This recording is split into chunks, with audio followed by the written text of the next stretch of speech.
अवाम तैयार रहें, एक रात बाकी है। आज वजीराबाद से हकीकी आजादी मार्च का दोबारा आगाज होगा। इमरान खान ने कौम के नाम वीडियो पैगाम जारी कर दिया। कहा, हम पर वजीराबाद में गोलियां चली, 13 लोग जख्मी हुए, गोलियां लगने से मौजम शहीद हुआ। आज 4:30 बजे वजीराबाद की आवाम से खिताब करूंगा।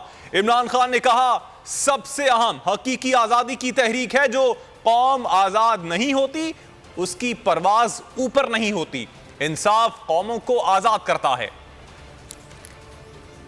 इस्लामाबाद की जो मार्च थी, हकीकी आज़ादी की मार्च, जो हमारे ऊपर जो गोलियां चली वजीराबाद में, जिधर रुकी 13 लोगों को हम में से गोलियां लगी और एक मौजम शहीद हुए।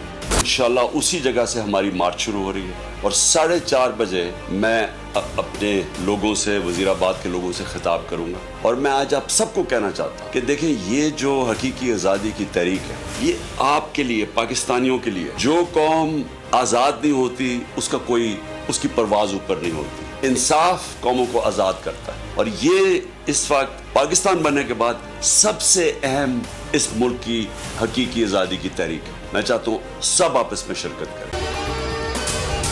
अगर आपको ये वीडियो पसंद आई तो हमारे चैनल को सब्सक्राइब करें और बेल आइकन पर क्लिक करें। बहुत अच्छी कवरेज की है। ये मार्च की तो जबरदस्त कवरेज थी, बॉल की प्रॉब्लम सबसे बेस्ट थी। सबसे ज्यादा रील्स और सबसे ज्यादा रेटिंग के साथ बोल रहा नंबर 1। सब्सक्राइब करें और बेल दबाएं ताकि कोई खबर रह न जाए।